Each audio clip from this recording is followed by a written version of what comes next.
Hola gente, ¿cómo están? Yo espero que bien. Hoy vamos a tener nuestra primera clase, que es a respecto de los síndromes respiratorios. En mi punto de vista, es una de las clases principales y fundamentales que generalmente se preguntan en el oral. Yo traté de resumir al máximo la clase, dejar lo más sencillo posible, pero hay algunas partecitas ahí que tenemos que sí o sí memorizar y repasar muchas de las veces para quedar acá adentro. Bueno, gente, vamos a empezar entonces.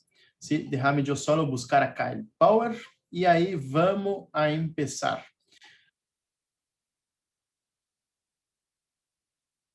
Blanco, blanco, volvió. Como eu dije, tratei de resumir al máximo la clase, gente. Tratei. Sí, é uma clase que, em meu ponto de vista, é principal, é fundamental. Generalmente, viene perguntas de acá. Sí, há muitas delas perguntas estão nessa classe e muito de essa classe vai ser útil para depois, para aprendermos outras coisas. Então, gente, agarrem o mate e vamos começar. Antes de empezar com a classe, eu queria aclarar, agregar uma cosita. Para quem nunca tuvo clase comigo, ¿sí? Yo pongo los tips, o sea, las mnemotécnicas y todo, como por ejemplo ustedes pueden ver acá. En el punto 1D tenemos ahí el tórax en la inspección. Bueno, yo creé una mnemotécnica que acá en Brasil, raft, son esas piraguas que descienden los ríos llenos de piedra. Entonces yo creé la mnemotécnica raft, donde R es de ritmo, A de amplitude, F frequência, tipo de respiração e tipo respiratório. Ou seja, gente, sepan essa mnemotécnica. É uma coisa que facilita muito na hora assim, de decirles, quando a doutora Sosa pergunta ou Sosita, qualquer docente, bueno, gente, em la inspecção, quando vocês se acuerden assim, que eu tenho que mirar o tórax, acuerden el RAFT, ritmo, amplitude, frequência, tipo respiratório e tipo de respiração. Por favor, gente, isso facilita muito nossa vida em la hora de um exame. E a outra mnemotécnica que também eu criei, eu creio que criei, ¿viste? Eu nunca leí em outro lado, é a respeito da expectoração, que é a foca. Foca para nós outros brasileiros é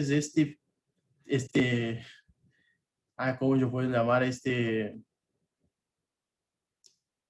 gravando. Es este animal acá que da en el mar, sí, ese es foca. ¿Por qué foca? F de fluidez o olor, C de color, otro C de cantidad y el A es del aspecto.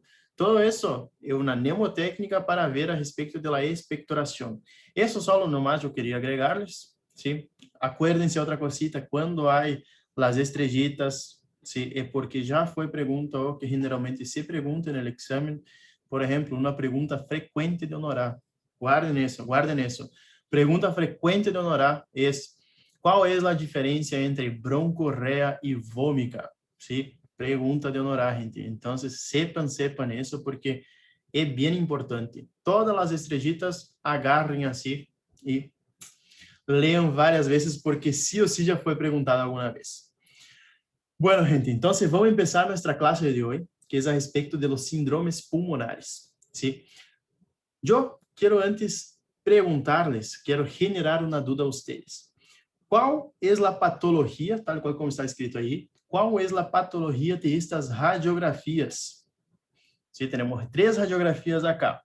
¿Qué patología cada paciente tiene? Bueno, pause el video ahora, quede ahí con un ratito.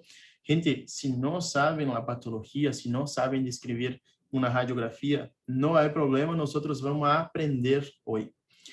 Bueno, entonces piensen, radiografía número 1, ¿qué tiene el paciente? Número 2, ¿qué tiene ese paciente? Y número 3, ¿qué tiene ese paciente? Graben esa imagen que después, al fin de la clase, yo les voy a decir qué tiene cada paciente. Bueno, gente, entonces empezamos con síndromes respiratorios. También estoy acá con mi Teresito. Bueno, gente, los síndromes respiratorios, tenemos que nos acordar que cuando abarca el tracto respiratorio, tenemos los síndromes pleurales y los síndromes pulmonares propiamente dichos. Dentro de los síndromes pleurales, o sea, de afuera, temos o derrame pleural, tal qual como está escrito aí, e o pneumotórax. E dentro de los síndromes pulmonares, vamos a ter o síndrome de condensação, el síndrome, la atelectasia e o síndrome cavitário. Então, gente, eu solamente organicé, primeiro vamos a ver os síndromes pulmonares, depois os pleurales, ¿sí? Tal qual como está escrito acá. E, bueno, gente, vamos começar com o primeiro síndrome, que é o síndrome de condensação. Estrellita en ese, porque generalmente suele ser pergunta de exame. Como pergunta nesse tema, semiologia do síndrome de condensação ou semiologia da pneumonia. ¿Por que semiologia da pneumonia? Porque o síndrome de condensação, uma das causas é a pneumonia, ¿sí? Então, vamos volver acá e vamos prestar bastante atenção. Bueno, ¿qué es un síndrome de condensación, gente? Condensación, ¿qué quiere decir eso? É quando o parênquima pulmonar, que é blando, se transforma, se modifica a duro ou denso. ¿Sí? Queda um parênquima pulmonar duro ou denso. Quais são as causas do síndrome de condensação? Temos três principais, e quero que sepan essas três, porque suele ser pergunta de exame também. Quais são as causas? Pneumonia, ¿sí? Vamos, estrellita aí, porque já dije o porquê, porque como se pergunta, edema agudo de pulmão e as hemorragias pulmonares. Qual é a clínica? A clínica acá, gente, acuerden de honorar, por favor, acuerden de honorar. Honorar sempre vai dizer, clínica depende, e realmente, gente, a clínica no síndrome de condensação vai depender fundamentalmente da causa, ¿sí? Fundamentalmente da causa, ou seja, se é uma pneumonia, pensem, pneumonia é um foco infeccioso, vai causar o quê? O paciente vai apresentar o quê? Además de tos e disneia, vai apresentar febre ou síndrome febril. Então, gente, a clínica acá, como em qualquer outro síndrome de síndrome respiratório, a clínica vai ser o famoso depende de honorar. Então, a clínica depende, gente, pero generalmente, como estamos acá em RESP, acuérdense de tos e disneia. Depois, o restante viene. Então, tos e disneia não pode faltar acá no síndrome de condensação. Al examen físico,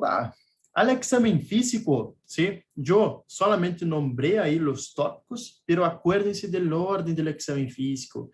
Inspección, palpación, percusión y auscultación por último. Pero primero, antes de todo eso, la anamnesis completa. Entonces, empezamos por anamnesis completa, inspección, palpación, percusión y auscultación. Sigan ese orden, por favor. Si ustedes empiezan por auscultación en un oral, la doctora, el doctor no les va a gustar mucho, entonces va a quedar medio con una cara así, medio no muy linda. Pero bueno, gente, entonces vamos a la inspección del síndrome de condensación. Solo para decirles, miren acá, que pasa, por ejemplo, una neumonía.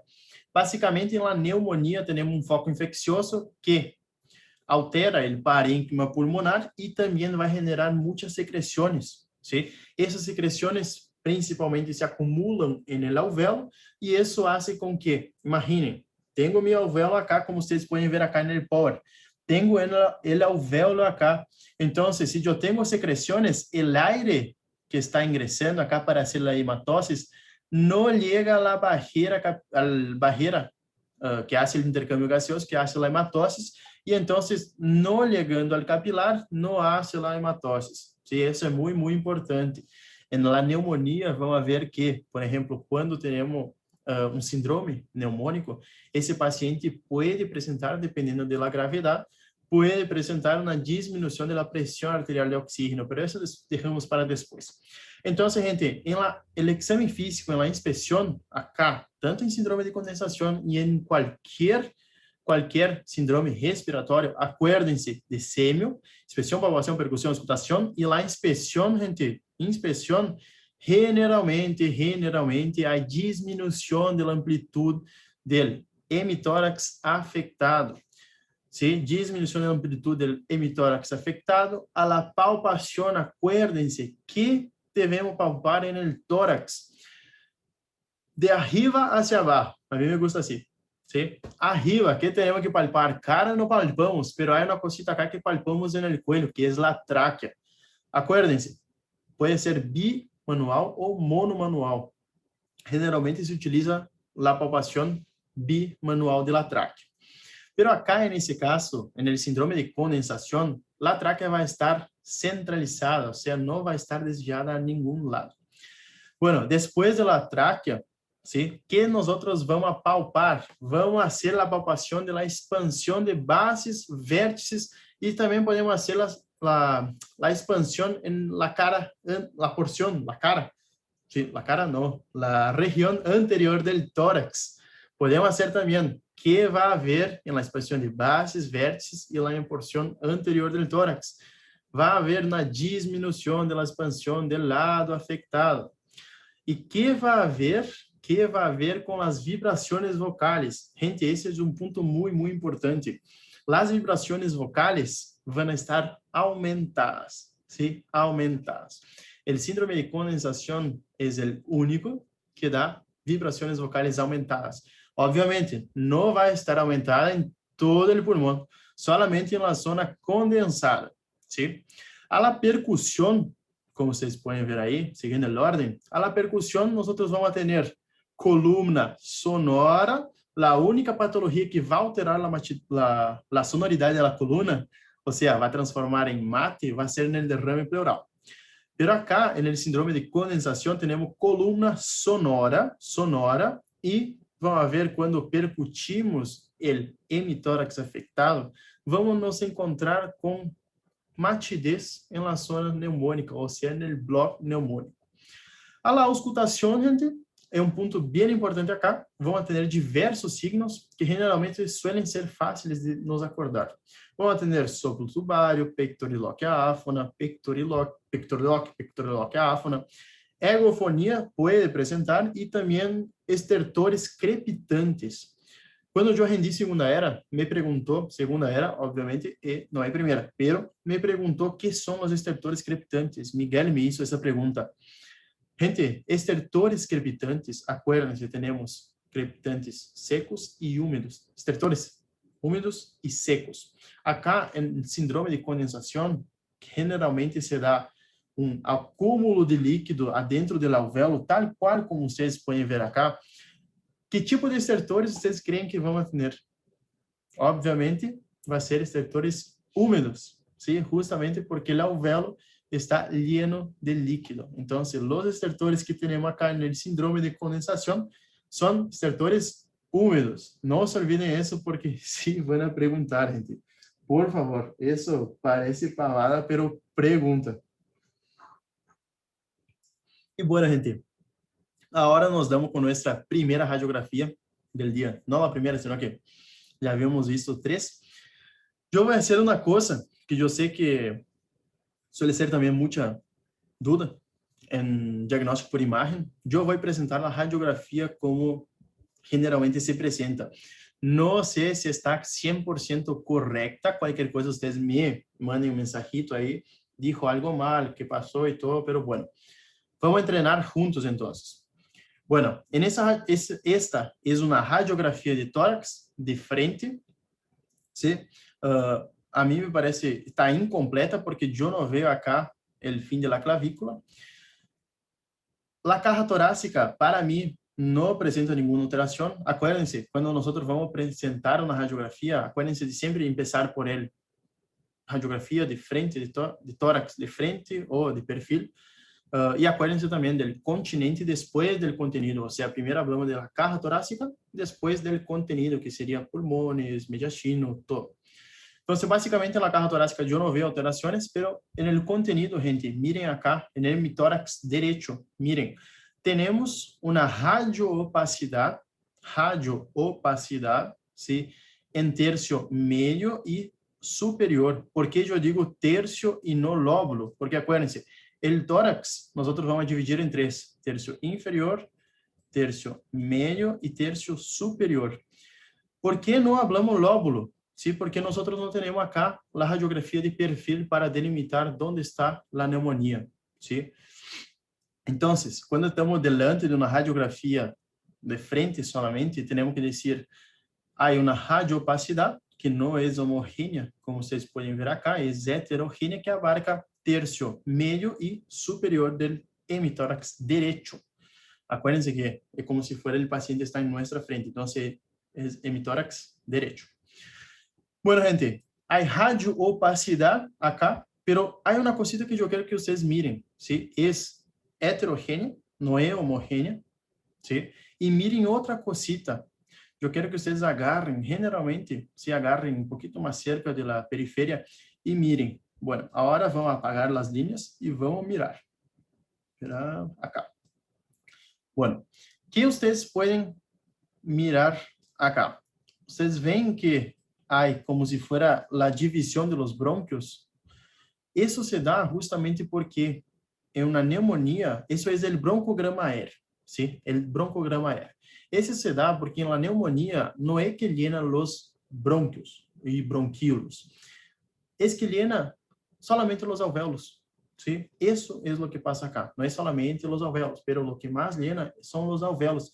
Entonces, la característica radiográfica, radiológica del síndrome de condensación, o sea, en la neumonía, es que tenemos una radioopacidad heterogénea con broncograma aéreo. Por favor, no se olviden. Broncograma aéreo o bronquio permeable, como ustedes quieran decir.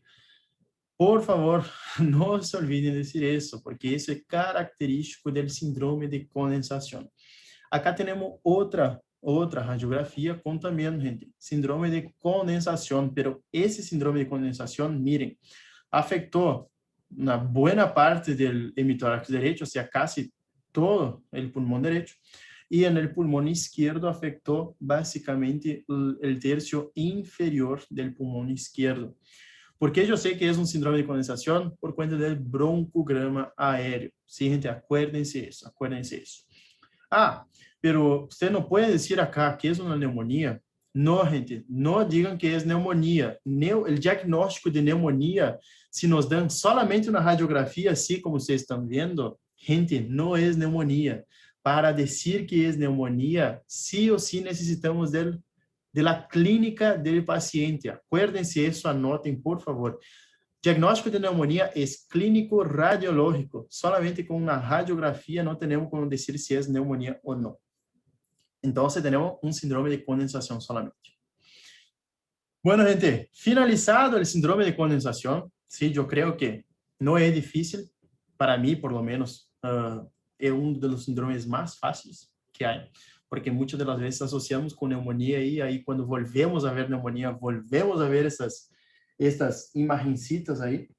Pero bueno, gente, entonces vamos a tomar más un té y ahí vamos a volver acá para la atelectasia. Bueno, atelectasia, gente.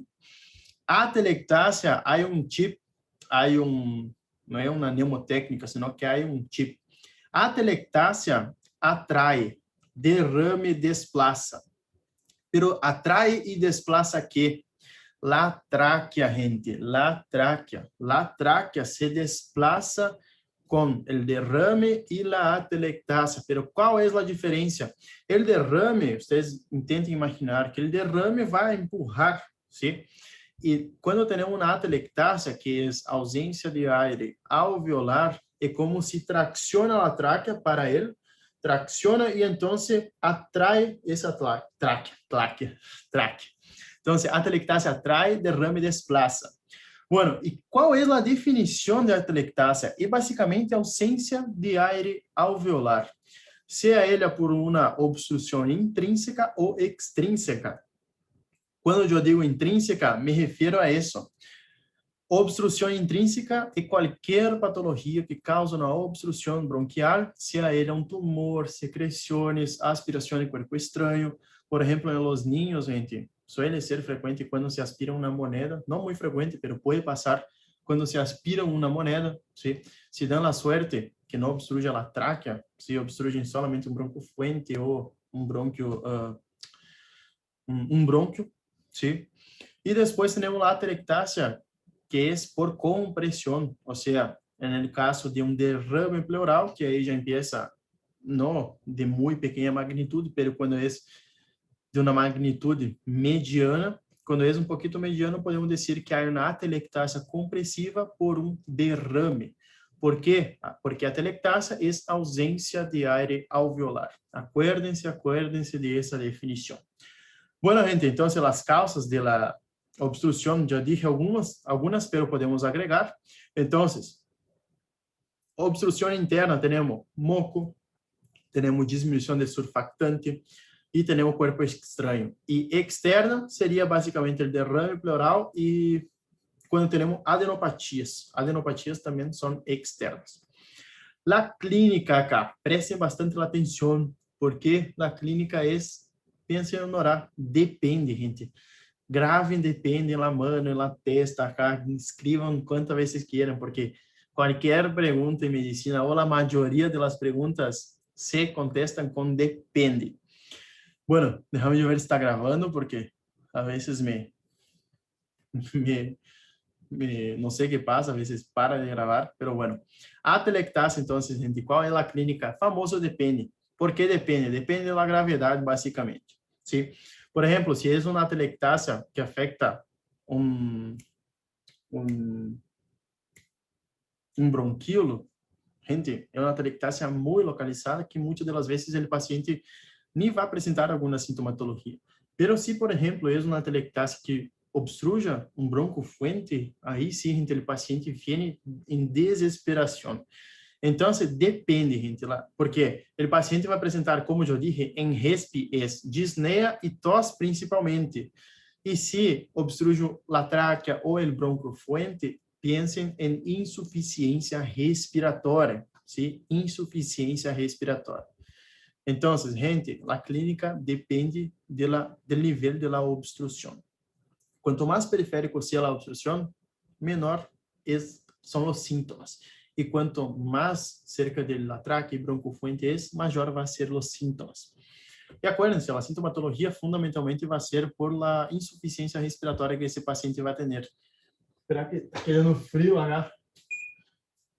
Entonces, gente, la insuficiencia respiratoria la clínica va a ser de una insuficiencia respiratoria. El exame físico também vai depender, ¿sí? Pero generalmente a la inspección nosotros vamos a tener disminución de la amplitud de los movimientos respiratorios, a la palpación, disminución, ¿sí? La tráquea va a estar, antes que yo me olvide, porque hay orden, gente, hay orden, memoricen en orden que ustedes no se van a arrepender. La tráquea, si a telectasia atrae, o sea, va a estar, dependendo da gravidade, vai estar desplazada ipsilateral, ou seja, para o mesmo lado. Depois, a la palpação, todavía palpamos la tráquea, depois tórax,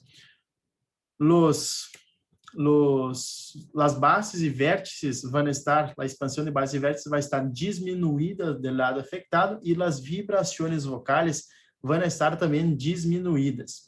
Gente, la percussão acá, la percussão depende. Sí, depende fundamentalmente da quantidade de...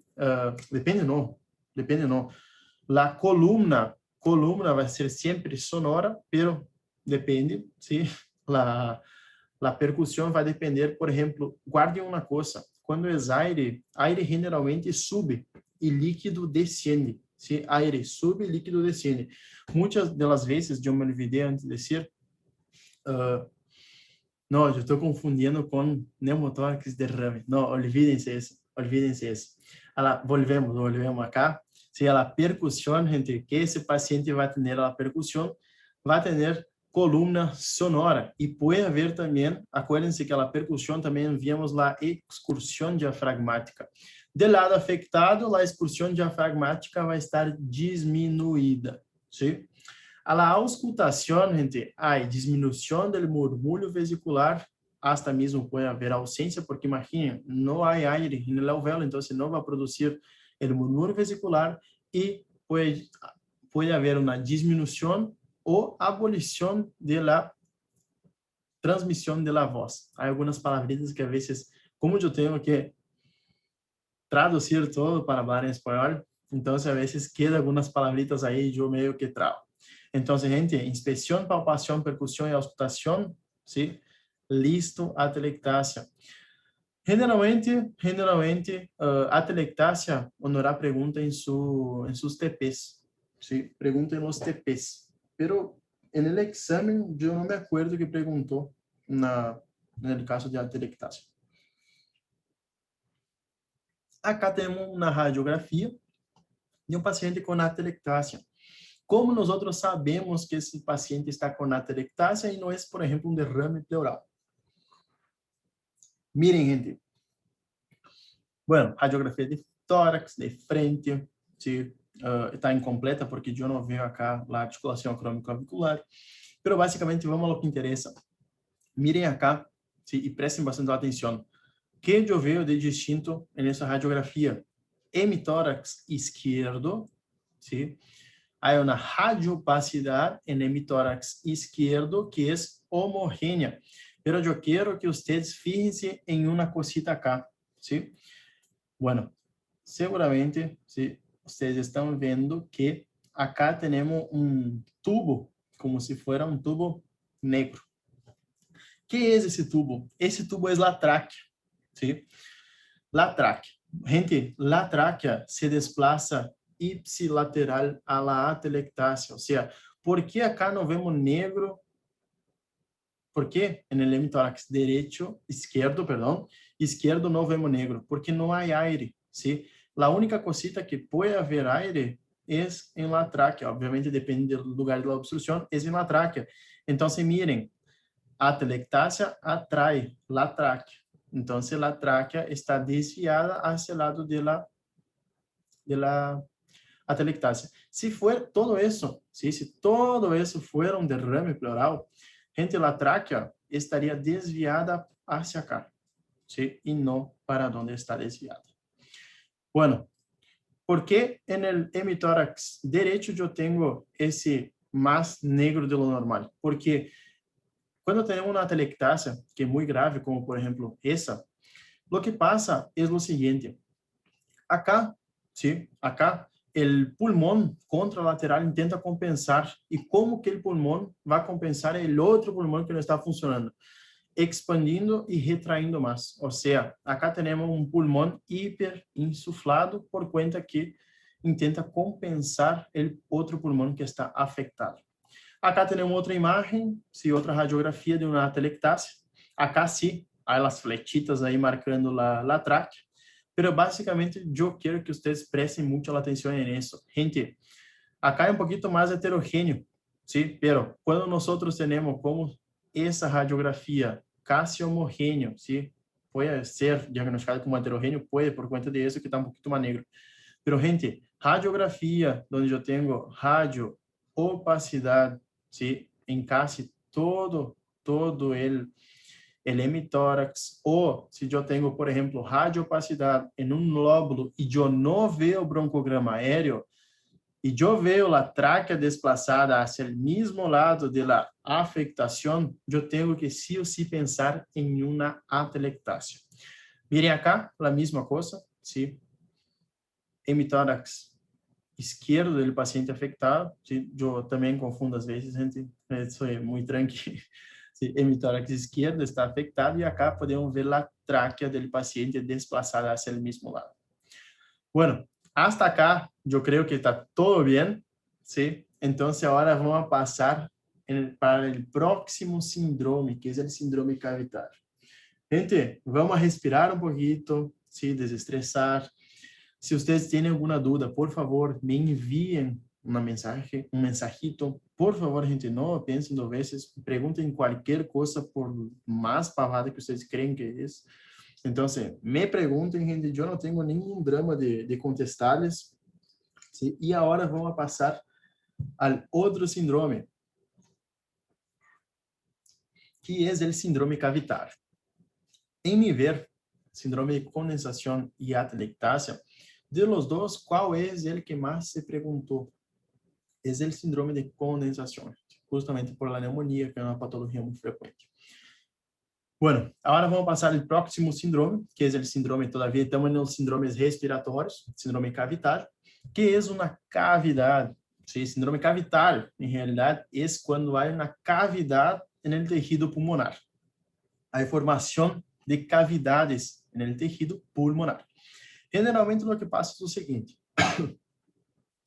Vocês vão ver que em pneumonias, muitas das vezes temos infecções por por ejemplo, Klebsiella, Staphylococcus aureus, que são infecções muito graves que muitas das vezes causam focos supurativos e causam necrose do parênquima pulmonar. Eu vou falar parênquima hepático, gente, por Deus. Então, muitas das vezes esses micro-organismos são muito assim, malos, muito fortes, e então se afetam uma região do pulmão, causando uma necrose desse parênquima pulmonar que está passando, e isso vai ser uma cavidade, porque uma cavidade, o síndrome cavitário acá, generalmente suele ser secundário a uma eliminação de los focos supurados, ou seja, vino a bactéria, isso é uma merda aí, o organismo intenta contener essa injúria pulmonar, então se causa uma cavidade aí para impossibilitar que traslade a outras partes do pulmão. Então, síndrome cavitário se dá generalmente por evacuação de focos supurados ou hasta mesmo por conta de necroses ou evacuação de quistes. Já vou lhes mostrar um quiste, por exemplo, um quiste pulmonar, que suele ser pergunta aí de Gomes Sierra, e também suele perguntar a Honorá em seus TPs. ¿Cuáles son las causas del síndrome cavitario, gente? Bueno, la causa que no podemos olvidar es la tuberculosis, ¿sí? Otra causa también son, por ejemplo, los abscesos pulmonares, son las parasitoses, que acá sí entraría la hidatidosis y las amebiasis. Y después tenemos las embolias sépticas, que las embolias sépticas muitas das vezes estão dadas por los Staphylo aureus. Gente, isso quando vão a dizer síndrome cavitário, não necessitam dizer os germes, senão que só lo agreguem aí para saber. Por exemplo, Staphylo aureus e Klebsiella pneumoniae. Generalmente são infecções que causam uma grande lesão pulmonar e depois, quando chegamos à pneumonia, vocês vão ver lá merda que hace esses dois germes em particular. Bueno, gente, entonces, causas, anoten ahí, tuberculosis, absceso, paratidosis, fundamentalmente, después las embolias sépticas. ¿Y cuál es la clínica? La clínica, la misma cosa de siempre, depende. Pero acá, gente, en el síndrome cavitario, ¿cuál es el punto clave y que generalmente preguntan no oral? ¿Sí? Vômica. El paciente va a tener antecedente de vômica. É característico de um síndrome cavitário evacuado que o paciente refira vômica. Obviamente, não vai ser sempre que ele vai referir vômica, pero lo que ele gusta honorar é perguntar qual é a diferença entre broncorreia e vômica. E a diferença está em que vômica é basicamente a expectoração em um golpe de tos de uma grande quantidade de líquido, que obviamente provém do aparato respiratório. E a broncorreia, não. A broncorreia se dá quando o paciente expectora grande quantidade de líquido, pero de a pouco, se com a tosse. Essa é a diferença que suele perguntar no oral, gente. Tanto nos exames quanto em seus TPs. Eu tuve TP com ele, então me acuerdo que perguntava muito isso em las eras, sim ou sim, nos horários. Então, guardem isso. Diferença entre vômica e broncorreia é essa. Quais são as outras clínicas, a sintomatologia que o paciente pode apresentar? Tos e expectoração, gente, e sintomas generais. Acuérdense da tuberculose. Tuberculose tem febre generalmente à noite, perda de peso, mal-estar general, sudoração. Então, se acuerden de tudo isso. Al exame físico, eles o famoso depende também, porque a la inspecção, muitas das vezes, se solamente quando é crônica o síndrome cavitário, pode apresentar atrofia muscular, retracção costal, pero solamente quando é muito crônico. Quando é agudo, não suelen apresentar isso. A la palpação, gente, que devemos ver a la palpação, bases e vértices pulmonares e também as vibrações vocais. Acá, vamos ter, acá vai depender de onde está a cavidade. Se, por exemplo, está em bases, vai ter diminuição do movimento do lado afetado. Se está em vértices, vai estar afetado lá a mobilidade do vértice, então a expansão do vértice, então vai depender de onde está ubicado lá a cavidade. Percussão, gente, acá entramos em um ponto bem importante e quero que ponham a estrellita aí. Se vou tomar um tiro porque estou quedando com a garganta seca. Van a poner a estrellita aí que eu les explico o porquê tenemos que prestar mucha atención acá en la percusión del síndrome cavitario. Bueno, gente, a la percusión depende. ¿Por qué depende? Si tenemos una cavidad que no está totalmente evacuada, el paciente puede no presentar timpanismo en esa localización. Si, por ejemplo, no está evacuada, si no está en contacto con la pared, si el paciente, por ejemplo, evacuó, pero no evacuó todo, no va a haber timpanismo. Entonces, percusión de síndrome cavitario, también, gente, acuérdense de la palabra depende, por favor, es muy importante. A la auscultación, gente, puede haber el famoso soplo cavitario o anfórico, y también podemos agregar estertores úmidos, broncofonía y pectoriloquia áfona. Todo eso podemos agregar a la auscultación del síndrome cavitario. Sé que parece que está medio monótono eso, sí, porque no hay muchas figuritas, pero generalmente en esas clases acá de las primeras clasecitas de RESP é um pouquinho mais complicado de eu agregar figuritas. Se estou tentando agregar ao máximo e cambiando a metodologia de apresentar o tema, pero não havia muitas figuritas para agregar acá. Gente, estrellita nisso. ¿Cuáles son las condiciones para hacer una cavidad? Eso es pregunta de Busanich, por lo que me acuerdo, y también creo que Sosa preguntó, no me acuerdo muy bien, pero Busanich siempre pregunta, ¿cuáles son las condiciones para hacer una cavidad? Debe ser mayor a 3 centímetros cúbicos. Pausa. Acuérdense de una cosa, cuando es condiciones, criterios, depende de la literatura de donde lean, va a ser un poquito distinto, no varía mucho. Já leí que é 3 centímetros cúbicos, já leí que deve ser 4 centímetros cúbicos.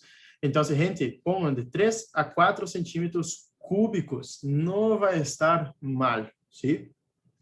Então, ¿cuáles são as condições? Mais de 3 centímetros cúbicos, em contato com brônquio permeável, deve ser superficial e de paredes gruesas e lisas e, sí o sí, de contenido aéreo. Gente, isso é pergunta de Busanich no oral. Sí o sí pongo estrellitas. Bueno, acá, na radiografia de tórax de frente, ¿sí? ¿Qué vamos a tener? En el hemitórax derecho del paciente, miren eso. Vamos a tener una gran, gigante cavidad acá y abajo, gente, miren, tenemos un síndrome de condensación junto con esa cavidad, ¿sí?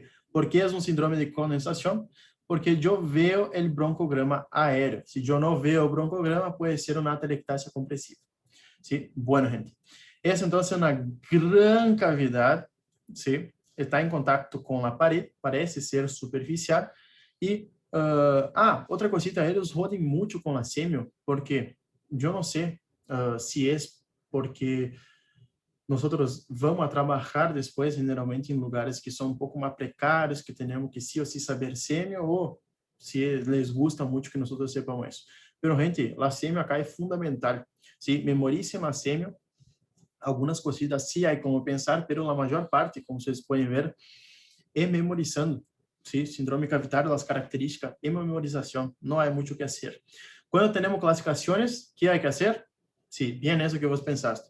Escribir 3, 4, 5 veces hasta salir espontaneamente. Acá, gente, cavidad, ¿sí?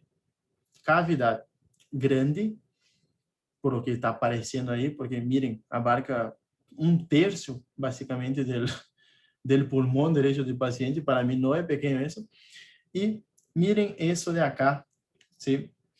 Gente, miren esa fotito acá, donde está la flechita, y presten atención a una cosa. Acá tenemos un quiste, ¿sí? ¿Qué es un quiste? Es como si fuera una pelotita de paredes lisas, ¿sí? Pared bien lisa, pared fina, no lisa, pared fina y reborde lisos con contenido líquido adentro. Bueno, gente, no sé si es el mismo paciente, sí, pero miren acá. ¿Qué tenemos acá? Un quiste. Pero presten atención acá, que yo quiero les mostrar una cosita. Bueno, creo que se puede ver, sí, acá tenemos un límite. Eso vamos a llamar, a los que no tuvieron todavía diagnóstico, a eso le llamamos límite hidroaéreo, ¿sí? Límite hidroaéreo. ¿Qué quiere decir? Que acá arriba es aire y acá es líquido. Bueno, ¿y por qué yo tengo adentro de una cavidad, ¿sí?, aire y líquido? Eso se da cuando ese quiste, ¿sí?, que todavía está lleno, no entró en contacto con un bronquio, entra en contacto con el bronquio y entonces empieza a evacuarse, ¿sí? Muchas de las veces lo que pasa es que ese quiste cuando entra en contacto con el bronquio, irrita el bronquio y cuando irrita causa tos. ¿Sí? Acuérdense eso también, cualquier cosa que irrite bronquio o cualquier región del aparato respiratório vai causar, provocar tos, el reflejo de la tos. Entonces, probablemente, ¿qué pasó?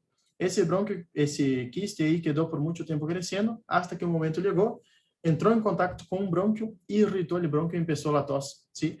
Muchas de las veces, estos pacientes vienen con el antecedente de vómito. Tuvo un episodio de tos muy intenso que salió mucha o gran cantidad de líquido de una sola vez. Eso es la vómica, gente. Acá, eu anduve buscando e busquei bem específico a respeito do quiste hidatídico.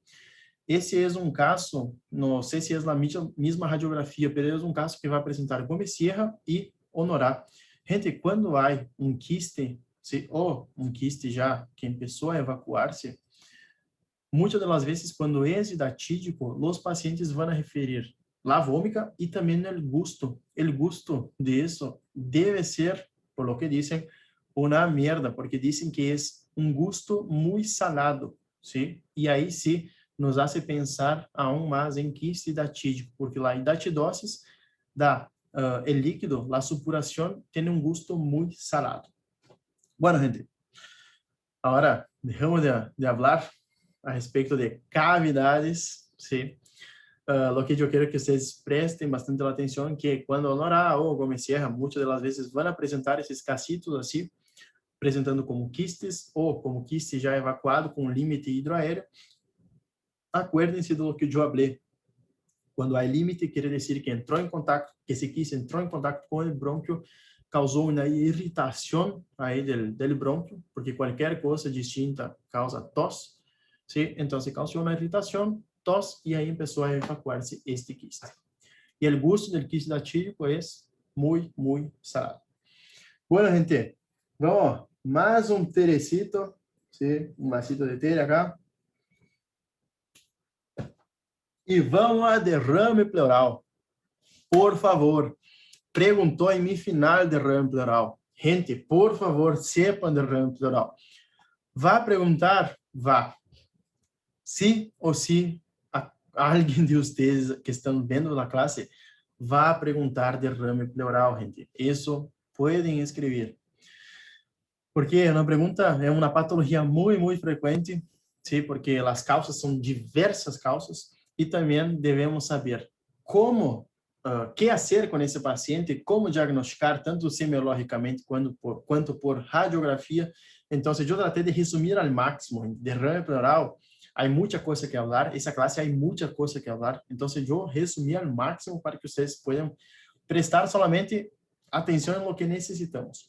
Bueno, derrame pleural. Definición: acúmulo de líquido entre las hojas visceral y parietal de la pleura debe ser mayor a 50 mililitros. Sí, entonces, como vocês pueden ver, acá tenemos el espacio pleural y cuando tenemos líquido entre ese espacio virtual que tenemos ahí, tenemos un derrame pleural. La clínica, prestem bastante atención, eso es pregunta de examen, ¿sí? Honorar le gusta también preguntar mucho. La clínica depende, gente, graven essa palavra. Já escutaram muito de mim, depende, mas vocês vão escutar muito do Honorá também. La clínica realmente depende. Por exemplo, pode haver dolor? Pode. ¿Sí? Prestem atenção acá. El dolor, gente, el dolor vai depender se é um transudado ou um exudado. ¿Sí? Já vamos chegar nisso. Seguramente já viram em pato que é um transudado e que é um exudado. Eu costumo associar exudado a patologias inflamatórias e infecciosas e costumo associar transudado com patologias que alterem a pressão hidrostática capilar, ou seja, tanto pressão hidrostática quanto pressão oncótica ou coloidosmótica del vaso sanguíneo. Então, gente, a clínica del derrame pleural, se dolor, pode haver puede, pero no hay en los transudados. Transudado no hay dolor. En los exudados hay dolor. ¿Y cuál es la característica de ese dolor?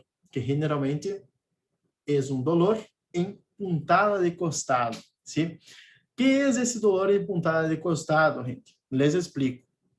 El dolor em puntada de costado se dá generalmente na base do hemitórax afetado, ¿sí? Em la cara lateral e posterior. Generalmente se dá esse dolor quando o paciente tem uma inspiração profunda, ¿sí? Inspiração profunda. Bueno, el derrame pleural, ¿sí? Aumenta en la inspiración profunda, como yo dije, y al inicio del derrame, cuando el derrame todavía es bien chiquito, cuando el paciente se acosta en el cúbito lateral del lado afectado,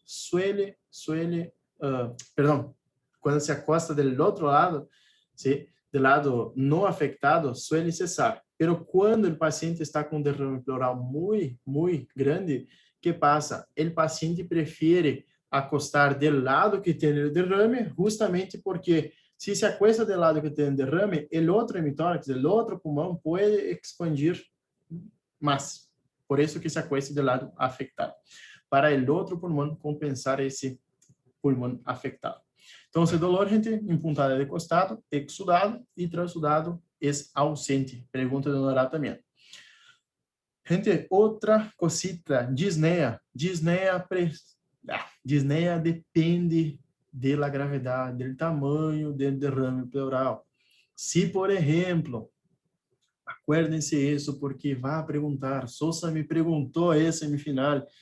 La disneia depende do tamanho. Se, por exemplo, afeta só um hemitórax e afeta somente 1/3 do hemitórax afetado, generalmente a disneia é muito leve, pero depois que afetou 2/3 ou mais, ¿sí? A disneia já começa a ser moderada a grave. E aí sim devemos fazer a toracocentesis, grave nisso, toracocentesis evacuadora. Pero bueno, gente, então, disneia vai depender da quantidade de líquido que há entre as hojas e pode haver tosse e febre. Quando eu vou ter febre, gente? Quando é um derrame paraneumônico, ¿sí? Derrame paraneumônico, ou seja, por conta de uma pneumonia, pode produzir febre. Bueno, al exame físico, el famoso depende, gente, depende, ¿sí? Vamos en orden: inspección, palpación, percusión, auscultación. Inspección, disminución de la movilidad del hemitórax afectado. A la palpación, yo voy a tener disminución de expansión de bases y vértices y vibraciones vocales ausentes en la zona ahí del derrame pleural. A la percusión, yo voy es la única patología que va a causar columna, mate el derrame pleural. ¿Sí? Columna, acuérdense, mate, la única patología que causa eso. Después, la percusión, disminución de la excursión del diafragma. Después, ¿sí? Lo que yo puedo tener es lo siguiente. Imaginen, ¿sí? Yo voy a volver para esa imagen. Imaginen, acá tenemos un derrame pleural. Cuanto más grande crece, más comprime el pulmón y entonces el pulmón queda como si fuera un balón. Entonces, abajo tenemos matidez y arriba puede haber hipersonoridad o hasta mismo timpanismo, pero, gente, depende. ¿Sí? Puede haber eso, por cuenta de esa compresión que el líquido hace. Después, a la auscultación, ¿qué vamos a tener acá? Vamos a tener abolición del murmúrio vesicular, ¿sí? Y el famoso soplo pleurítico en ¿sí? Famoso soplo pleurítico en Bueno, después, gente, como nosotros, entonces, sin radiografía, como nosotros vamos a diagnosticar un derrame pleural a partir de la semiología, ¿sí? Y acuérdense, columna, mate y la matidez, como es líquido, es desplazable. ¿Sí? Graben eso porque ya voy a explicar el por qué es importante saber. Como vamos a estudiar um paciente com derrame pleural? Primeiro, radiografia de frente e perfil, gente. Por que se pide o par radiográfico? Se pide justamente porque quando o paciente apresenta dolor em puntada de costado, generalmente o derrame pleural suele ser pequeno e muitas das vezes, solamente na radiografia de frente, nós outros não conseguimos delimitar, já que lá de perfil vai aparecer o ponto mais inferior do pulmão, ou seja, hace um ângulo bem agudo aí na parede posterior do tórax. Gente, basicamente o que há que sim ou se pedir é radiografia de frente e perfil, sim ou sim el par radiográfico, podemos pedir um laboratório de rotina. Depois, se pode pedir, se sospechamos que há um derrame muito pequeno, se pode pedir uma ecografia de tórax. Gente, ecografia, a única indicação ecografia em pulmão, em respiratório que temos a ser radiografia, é quando temos derrame pleural muito chiquito, ¿sí? Para sacar essa dúvida nossa. Por que não se pide ecografia, por exemplo, para saber um nódulo, um quiste?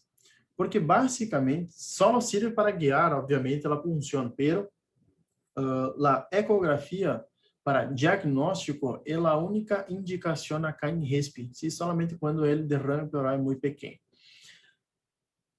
Ou seja, menor a 10 milímetros. Espera que, onde está a imagem?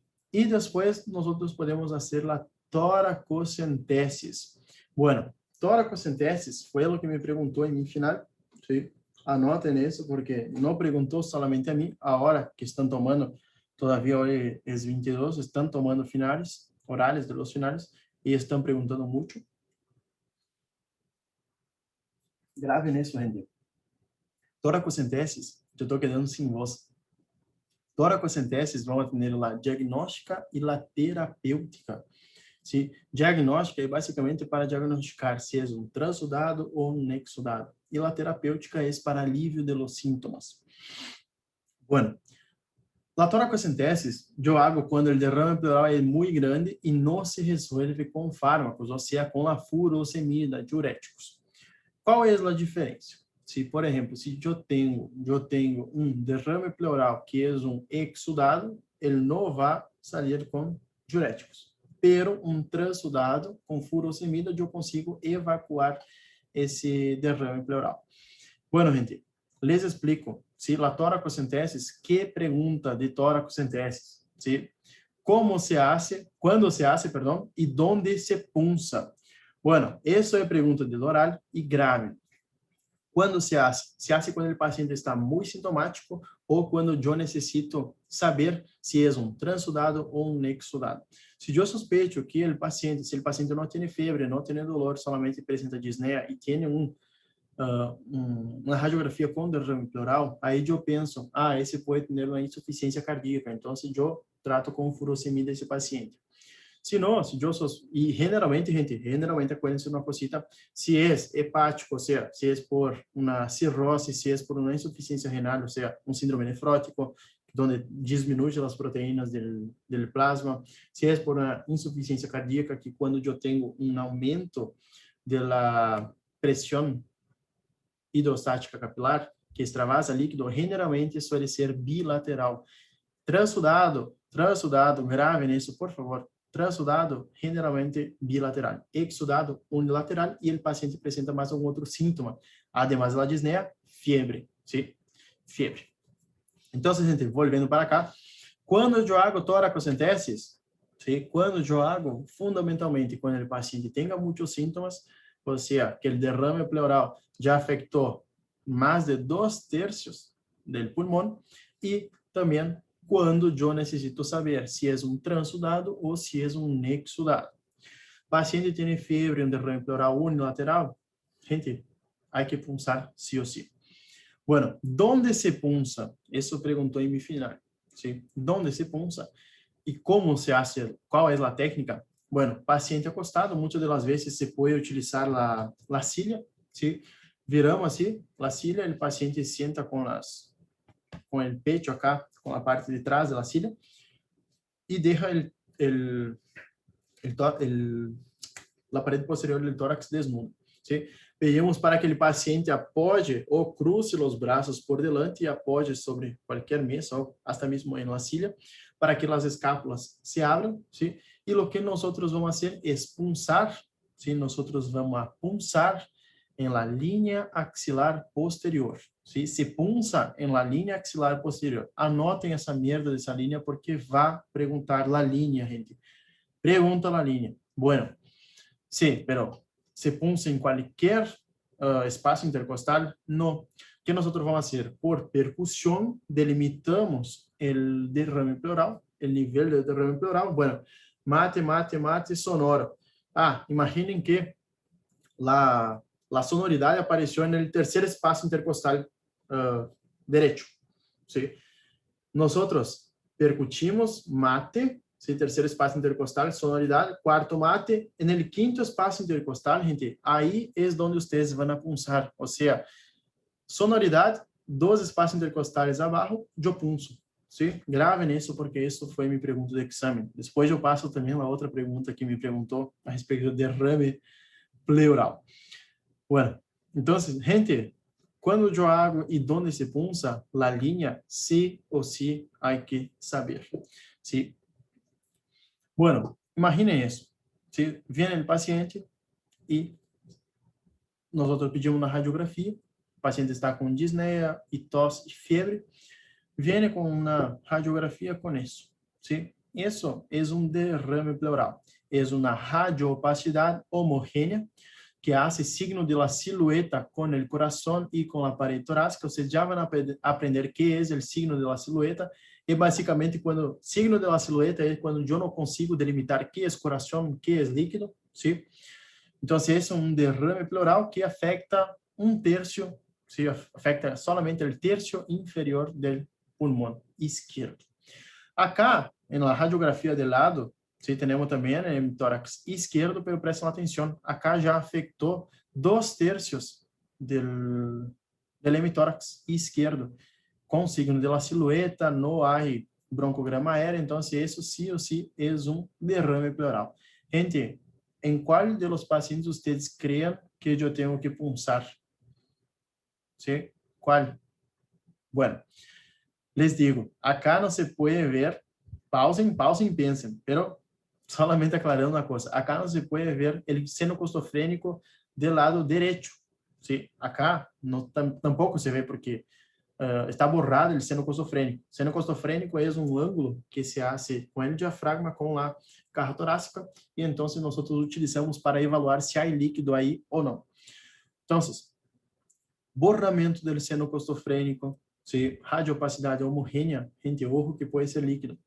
Pero acá, gente, ¿por qué yo pregunté eso? ¿En cuál de los dos vamos a punzar? Imaginen, acá tenemos un seno costofrénico livre. Não se pode ver nessa radiografia, pero imaginem, se temos um seno costofrénico livre, ¿sí? Vocês creiam que um derrame pleural unilateral, nós outros vamos apunçar quando esse paciente tem febre, ¿sí? Fiebre, derrame pleural unilateral que afeta 1/3 do hemitórax esquerdo. Se punza ou não? Sim, se punza, porque derrame pleural unilateral y el paciente tiene una clínica que posiblemente está ocurriendo un proceso infeccioso, tenemos que punzar sí o sí para ver si es un exudado o si es un transudado. Acá probablemente es un exudado. Bueno, esse paciente é a mesma coisa, gente. Imaginem vocês estando igual, o paciente, isso na radiografia, derrame pleural, afetando 2/3 do paciente, 2/3 do hemitórax esquerdo do paciente. O que vocês vão fazer acá? Punçar. ¿Sí? Esse paciente provavelmente deve estar com muita disneia, então se punça para sacar líquido e não para ser o diagnóstico, se é um transudado ou exudado.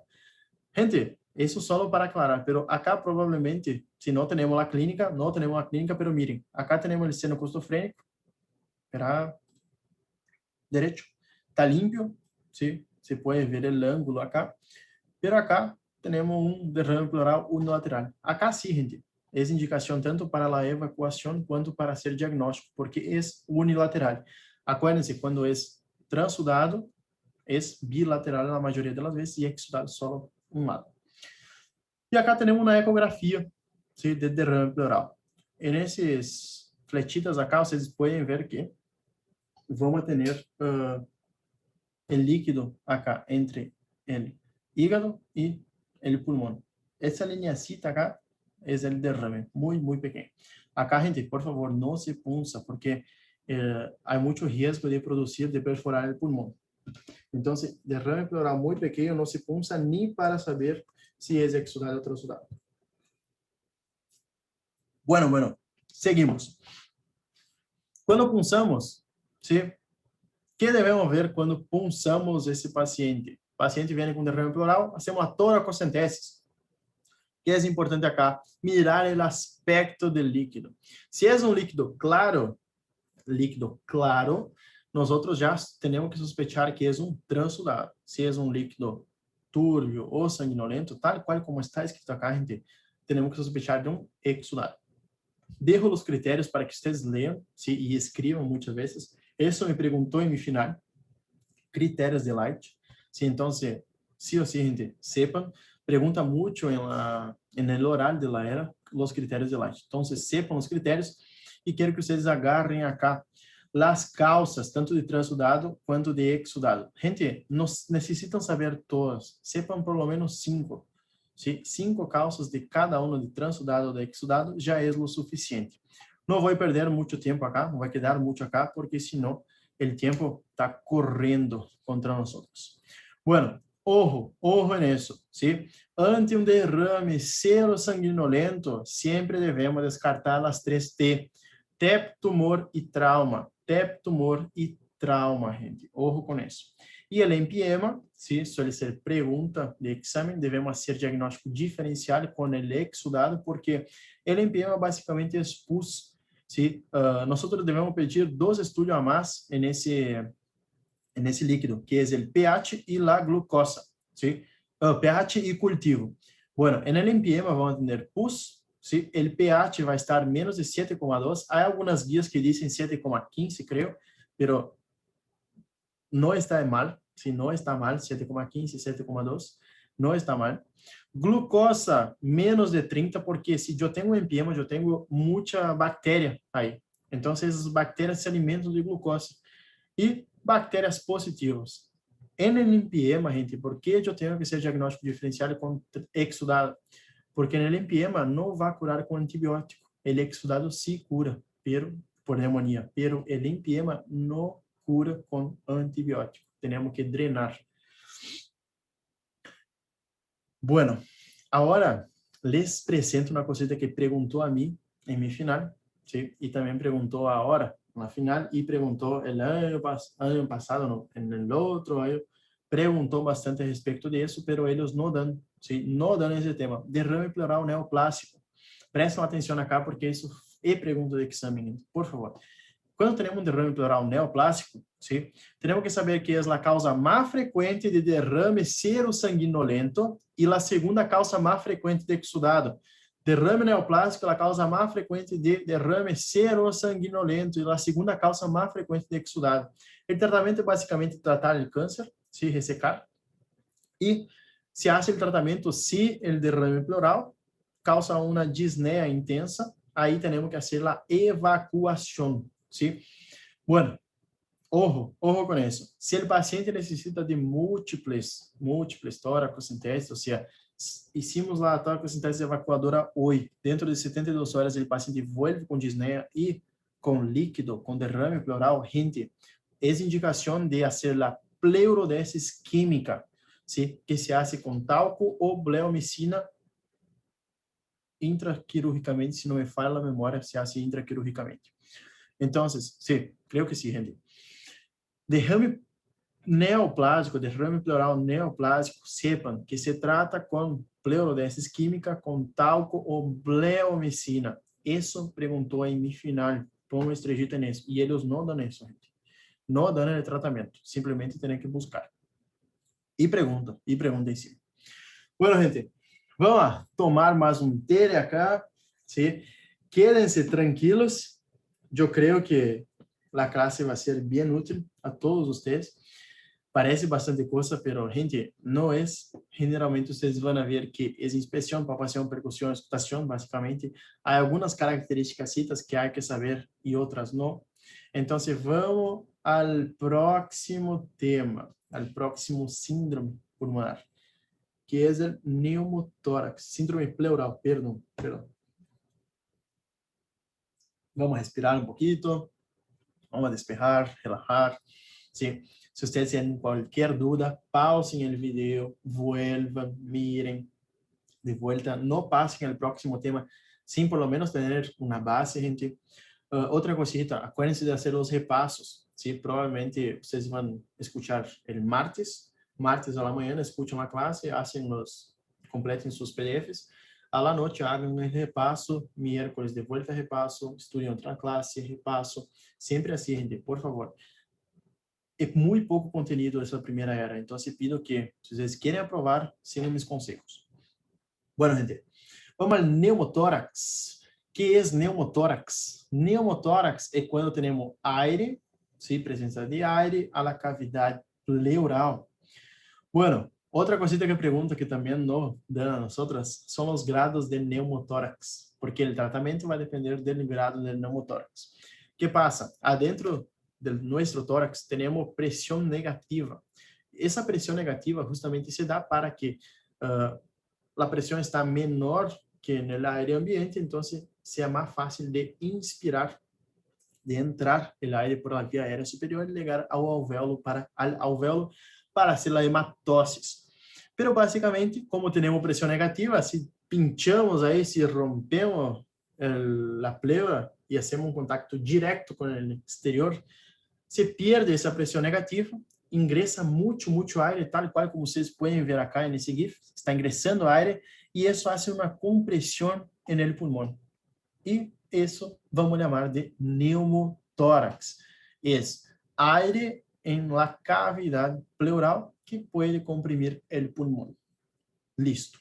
¿Cuáles son los grados, gente? Los grados van a depender de la cantidad de aire y, fundamentalmente, ¿sí? Depende de cuánto comprimió el pulmón. Sí, tenemos grado 1, 2 y 3. El grado 3, como ustedes pueden ver, es casi no, sino que es el muñón colapsado, ¿sí? Se ve el muñón colapsado ahí cuando entró mucho aire y comprimió todo el pulmón, casi no se ve. Y miren una cosa, si ustedes se acuerdan, antes yo dije que tenemos que mirar una cosita bien específica acá. La tráquea, gente, no se olviden de mirar la tráquea. La tráquea va a estar desplazada como si fuera en un derrame pleural, contralateral. ¿Sí? Miren la tráquea acá, gente.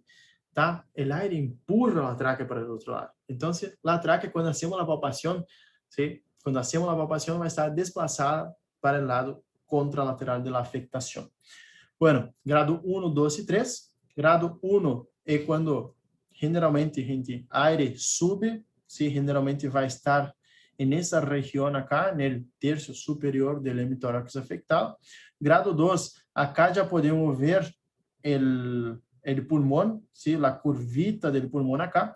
Y grado 2 y grado 3 es cuando vemos solamente el muñón colapsado.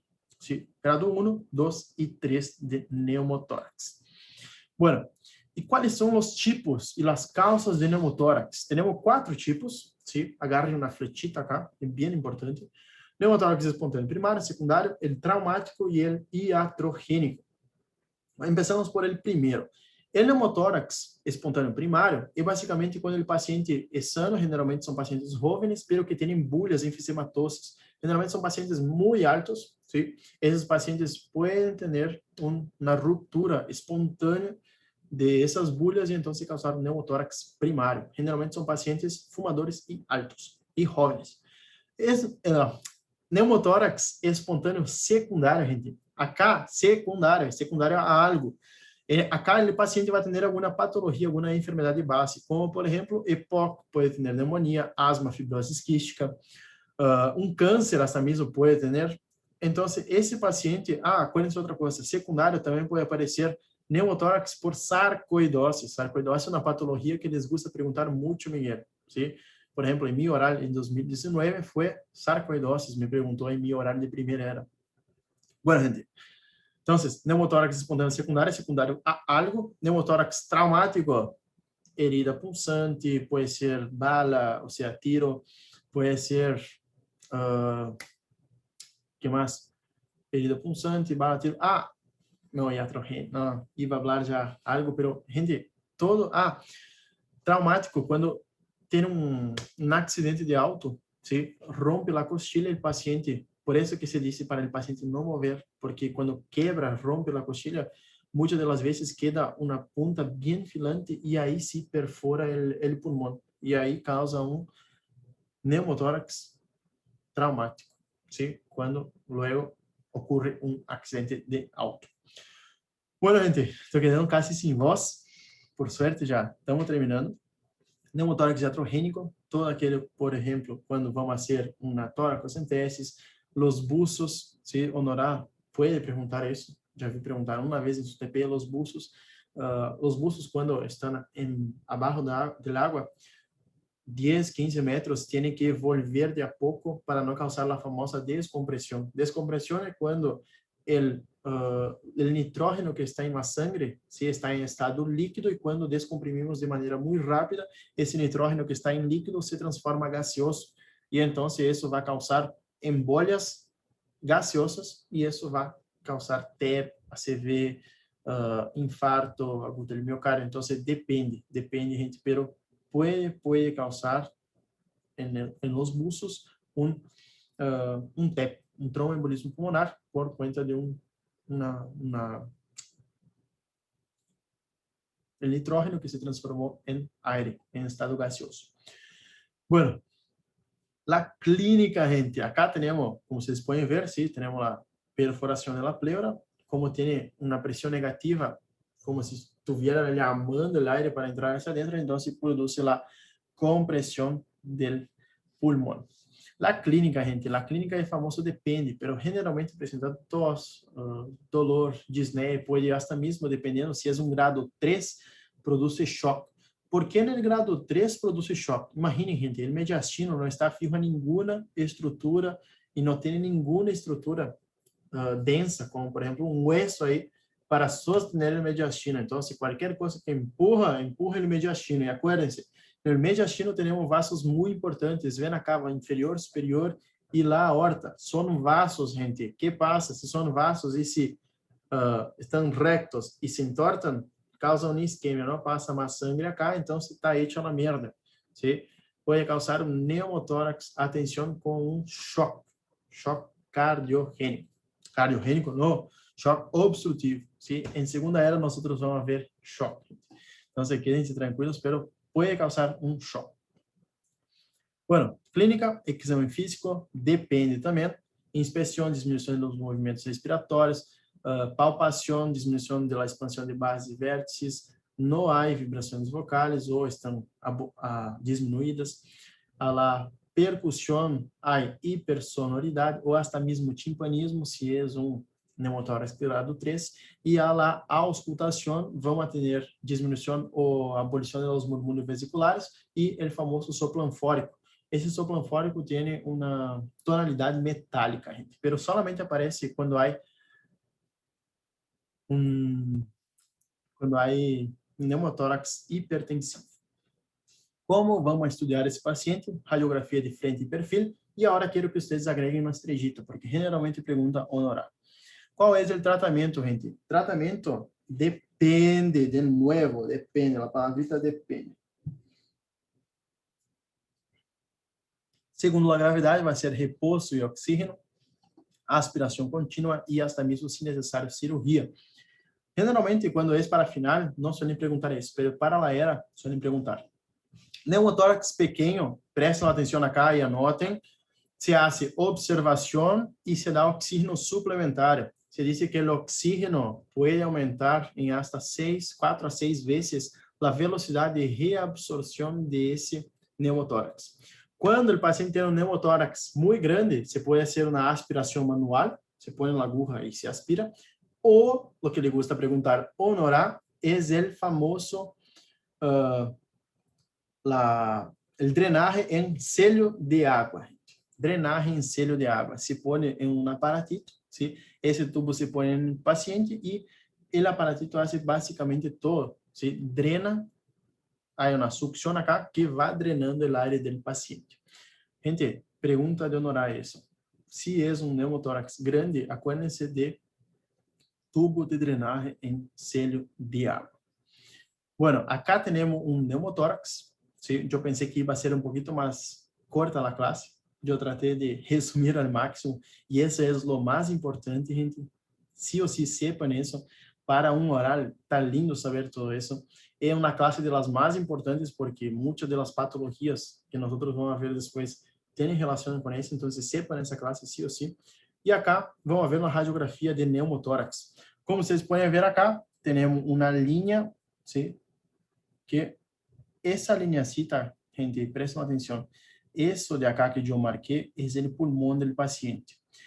Em outro color, agora eu vou marcar o aire. Isso acá em amarillo é o aire, gente. Sí, isso é o aire. O aire provavelmente entrou por alguma rotura, algum trauma, entrou acá no aire e começou a comprimir este pulmão. ¿Sí? Acá, ou seja, esse seria um grado 2 neumotórax, de grado 2. Acá, na imagem ao lado, temos um neumotórax grado 1. Por quê? Mirem acá, campo superior del hemitórax esquerdo. Acuérdense, aire sube, líquido barra. Por isso que no derrame pleural vão haver líquido em las bases e no neumotórax vão haver líquido no terço superior do tórax. Muito importante, gente. Neumotórax grado 1, ¿sí? Não é um neumotórax importante. Importante não, será que não é um neumotórax muito jodido. Bueno, ¿se acuerdan de las radiografías? Sí, ahora vamos a pensar entre nosotros que vimos ahí casi todos los síndromes. Sí, si usted tiene alguna duda, pause el video, vuelve. Y bueno, gente, las radiografías que yo mostré en el inicio, ¿se acuerdan? Bueno, vamos a la primera. Sí, yo no voy a decir, piensen, es bien eso que vos está pensando. ¿Qué es eso, gente? ¿Qué es eso? Es un síndrome cavitar. Próxima radiografia. Que é isso? ¿Sí? Que é isso? En el hemitórax izquierdo. Sí, es un derrame pleural, porque no hay broncograma aéreo, signo de la silueta, acuerden de los chips. ¿Y qué es eso? Ese es un poquito más difícil, sí, pero gente, se puede, se puede. Piensen bien, sí, pausen el video, intenten descubrir después de un play. Bueno, sí, es bien eso. Es un neumotórax de grado, ¿cuál grado tenemos acá? Grado 2, ¿sí? Grado 2, neumotórax de grado 2. Bueno, gente, en resumen de toda la clase, ¿sí? Tenemos que saber definición y semiología de cada síndrome, las características para definir qué es una cavidad, las 4 características ahí, toracocentesis, em qual linha de pulso, qual linha, acuérdense, linha axilar posterior, dos espaços intercostales depois da matidez, ou seja, depois da sonoridade, matidez, pulso no segundo. Critérios de Light, sí ou sí saber, as causas de exudado e transudado também. E depois, tratamento do derrame neoplástico. Acuérdense, me perguntou isso, gente. No derrame neoplástico, nós não vamos quedar pulsando cada 5 dias o paciente, porque sofremos nós de ter uma iatrogênia, como pulsar o pulmão e ser neumotórax, como também nesse paciente estamos inserindo na aguja, nele, anestesia, todo, inserindo na aguja que pode estar contaminada, se a vezes não se limpa bem, a vezes se pode contaminar, é normal isso. Estamos expondo o paciente a riscos que não são necessários. Então, gente, derrame neoplástico se hace com talco e bleomicina. Grado de los neumotórax, e acuérdense também del tratamento del neumotórax. E, bueno, gente, espero que realmente les haya gostado a classe. Pensei que ia ser mais rápido, sí, quando eu di las otras clases respecto de eso fue bien más rápido. Entonces, bueno, gente, espero que les haya gustado la clase, ¿sí? Hasta la próxima clase que yo voy a postar dentro de un rato, que va a ser a respecto de las laboratorio en respiratório. Ou seja, metodologia de estudio en respiratório. Bueno, gente, cualquier duda yo estoy a disposición de ustedes. Me envío un mensajito ahí y bueno, tengan un lindo día, una linda tarde, una linda noche. No sé qué hora están escuchando eso. Sí, tengan lindos estudios. Sí, estudien mucho, gente, por favor. Bueno, chao, cuídense.